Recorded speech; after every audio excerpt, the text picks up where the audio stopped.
Hello बच्चों, चलिए प्रश्न को देखते हैं। प्रश्न दिया है, निम्न में से कौन सा कथन सही है? हमें यहाँ पे सही कथन देखना है।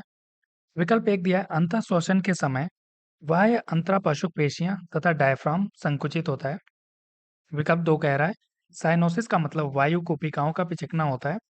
विकल्प तीन कह रहा है, यूंजिया धीमा श्वसन है। विकल्प चार कह रहा है, मानव कोरोना विषाणु द्वारा कोराइजा है होता है। तो इस प्रश्न की मुख्य अवधारणा जो है वह श्वसन से संबंधित है। श्वसन क्रियाविधि से द्वारा संबंधित है। जैसा कि हम जानते हैं कि हमारे शरीर में जो श्वसन अंग होता है वह फेफड़ा होता है। फेफड़ा जिसके अध्ययन को पुल्मोनोलॉजी या पल्मोनोलॉजी कहा जाता है। पल्मोनोलॉजी कहा जाता है और जिसकी इकाई जो होती है वह पुपिकाएं होती हैं, जिसे एल्वियोली या एल्वियोलाई के नाम से जाना जाता है। तो आइए हम प्रश्न को समझने का प्रयास करते हैं। सबसे पहले देखते हैं, मानव कोरोना विषाणु द्वारा कोराइजा होता है। यह विकल्प गलत इसलिए हो जाता है क्योंकि यह हीमोफिलस जीवाणु के कारण होता है।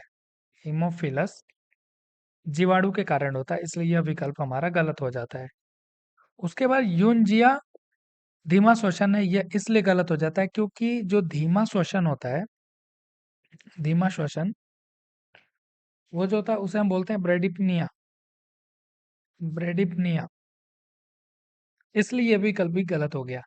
साइनोसिस का मतलब वायु कूपिकाओं का पिचकना होता है, यह गलत होता है क्योंकि जो साइनोसिस होता है, साइनोसिस साइनोसिस इसके अंतर्गत देखा गया है कि रक्त में ऑक्सीजन स्तर का कम हो जाता है।